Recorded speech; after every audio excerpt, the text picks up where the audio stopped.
All right. Well, I didn't realize we were already into tomorrow. So I guess that gives you an idea that it's been a pretty busy day. Yeah, it's been busy. A lot of activity, and really the only picks we can talk about, are the three picks that have already been announced. And when we can talk about something else, we will. Let's go to Danny Thompson. Mitch, congratulations on the selections tonight. I know you talked about LaMelo earlier, but the one pick that was intriguing was the last pick that we had, Charlotte had tonight, with Grant Riller from College of Charleston. What did you see in him that would make him a fit here in Charlotte?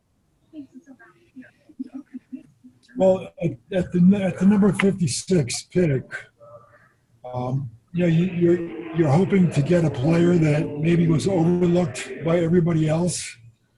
And, when you're looking at 60 picks, and supposedly they're the best players in the world, a lot of times you can get a guy down there, that makes your roster.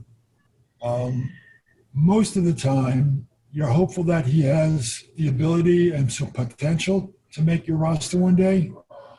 But a lot of the time you end up, either signing him to a two-way, or in normal times he would go to summer league and play and, look at a multi-year deal, maybe with, a partial guarantee and 3-4 years not guaranteed. So, it remains to be seen, in this era, when there's uncertainty as to, the G League and, how else things are going to play out, how we'll use him. But, we think he's talented, a 4-year kid. We had him ranked much higher than 56. Hopefully, by ranking him much higher, we're correct. We don't know that. So, but we think he's, a good player, and we're happy to have him at 56. Like I said, we had him ranked much higher. Let's go to Rick and then Brendan.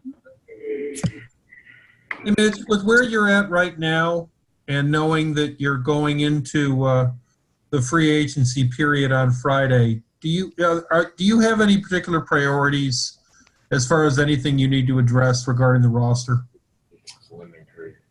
Well, first and foremost, I've always, indicated that the thing that we need most is talent. And, if we could, take advantage of our cap room,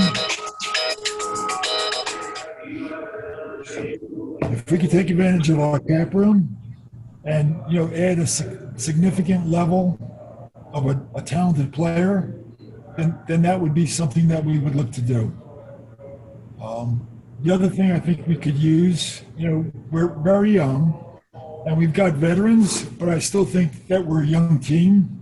We do have Nick Batum and Cody Zeller, who do have veteran experience, but maybe, another veteran player, maybe in the backcourt, but, somebody that, could play some minutes, and mentor, for all these young players. Is shooting it at all on your mind in that regard? Yeah, actually, we're looking right now. We're working on Exhibit 10s, and I believe we do have one more two-way. So that is a focus. Now, in terms of free agency, yeah, I mean, if you can get that one talented player, you would hope that he'd be able to shoot the ball. In this day and age, you need shooters. But right now, it's a focus, with our Exhibit 10s and two-ways. We have to acknowledge that is a need.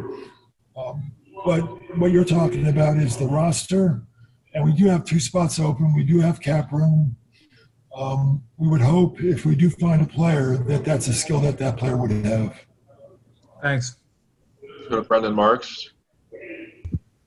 Hey, Mitch. Brendan Marks from The Athletic. Thanks for doing this.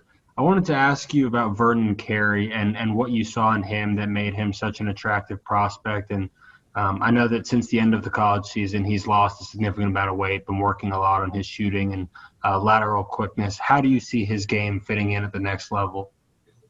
Well, I didn't go to Duke to see him, but I was at a Carolina game, and they were playing Duke. So that's where I saw him. And the skill level, his size, he has great hands. And my understanding is that in the last, months, right, 6, 7, 8 months, he's lost over 30 pounds. And I've watched some workouts, and we've interviewed him, which is basically all we've been allowed to do. So I thought he was a little bit, out of shape last year, a little bit heavier than he needed to be, and he was still a prospect. As you know, he was a great high school prospect, great size, and he can really shoot the ball too. So his skill level is very, very high. I thought last year he was not in great shape and heavy, and he's lost between 30 and 40 pounds. So he looks pretty good, based on the exposure that we've had to him, which is really just video. Thank you. Let's go, Jason Huber. Hey, Mitch. I hope you're doing well tonight. I'm wondering, Coach Brago mentioned when we just talked with him a little bit ago about how he could see this team playing a lot of very positionless basketball next season, and he believes you guys got a lot better offensively too with positionless basketball. You mentioned the game's going a lot more towards shooting. How do you envision that kind of going, and where do you see kind of positionless also working defensively? Yeah, well, we've got all our bases covered in terms of size, right? We've got 3 players almost 6'11" or 7 feet tall, so we've got that position covered. We got the power forward and backcourt players, so we've got all the traditional positions covered. Now, clearly, 2 of our players in the front court are very young, which Gary and another player yet to be named. I don't know how much they would play. They're young and they would have to earn their time. Having said that, we'll probably build off to a great degree the style of play that we played last year with the players that we played with last year. Now, adding LaMelo, I think just enhances our ability to play fast and, somewhat positionless. The Martin brothers,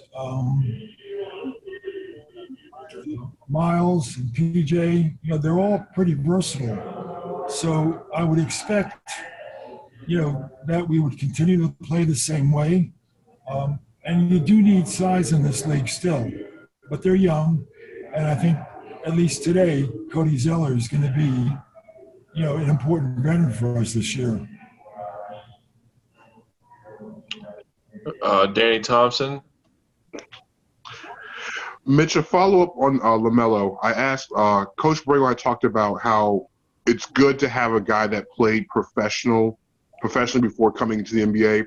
How important was it, or how much of an advantage does it give him playing against professionals in Australia before coming over to the big club in the next couple of weeks?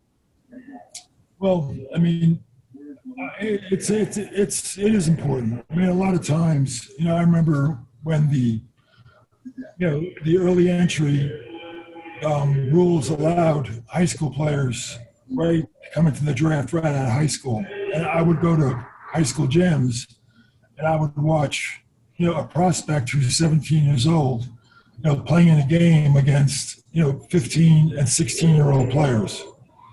And, I remember sitting in the gym and saying, okay, I've got to figure out, whether or not to give this kid, $4 or $5 million, right?